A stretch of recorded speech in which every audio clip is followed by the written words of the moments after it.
আমরা বিশেষ পরিকরে ইভেন উপদেষ্টা মন্ত্রীর সদস্য বেশিরভাগ আমরা ঢাকা থাকবো, এটা কথা হয়েছে।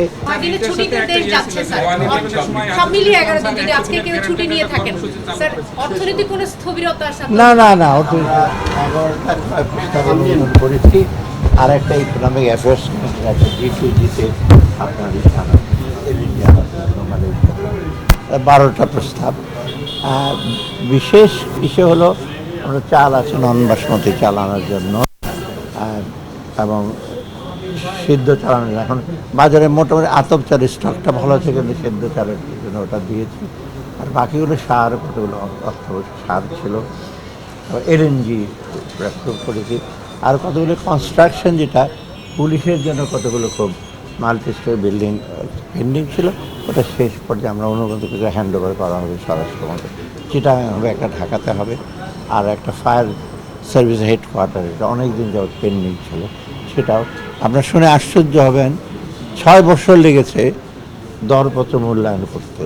এবং দরপত্র মূল্যায়ন করা মানে তো আপনারা জানেনই ভেতরে কত রকম থাকে। তো আমরা একটা ফাইনাল দেখি, অনুভূতি এই হলো সব কিছু।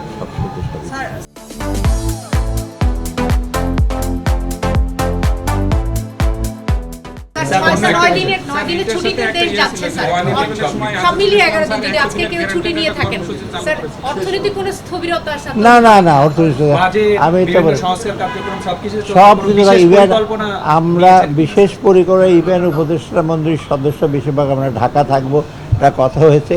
দরকার হলে সেই বন্ধের মধ্যে আমরা দরকার মিটিং করবো। সো এটা আটকে থাকবে, এটা আমাদের মধ্যে কথা হয়েছে। বেশিরভাগই আমরা সবাই ঢাকা থাকবো, 2-1 ছাড়া। আর সচিবটি যদি বাইরে যায়ও, দেশে থাকলে তো অসুবিধা নয়, বিদেশে গেলে আমরা জুমের মাধ্যমে ইস্যু করি। সেটা আমি ওয়ার্ল্ড ব্যাংকে থাকতে ওগুলো অনেকগুলো মিটিং করেছি, সেগুলো অসুবিধা হবে না। না না না, না না, আমরা তো আজকেও তো চাল আনতে বলছি, এটা আনতে বলছি, আমরা তো এদিকে খুব সজাগ। আর অলরেডি তো আমরা 1 লক্ষ আলাদা টিসিবির মাধ্যমে আমরা ইস্যু করেছি। আজকে আবার একটা প্রপোজাল আসছে, আমি জানি না কতটুক, যে আলু এত এক্সেস, সেটা কীভাবে দেওয়া যায়। কিন্তু এটা প্রবলেম আছে, বেশি দামে কিনে সস্তা দামে দেওয়াটা আবার ডিফিকাল্ট। আলু তো বাজারে আপনার যে দাম আছে, আছেন আমাদের যারা গেছে ওরা জানে কি করতে হবে। না, আমি এগুলো কিছু না, ওনার সাথে ইয়ারডি সচিব গেছে, তো কোনো প্রপোজাল পাঠিয়েছেন কিনা স্যার? সেটা আপনি জানতে পারবেন যে প্রপোজাল।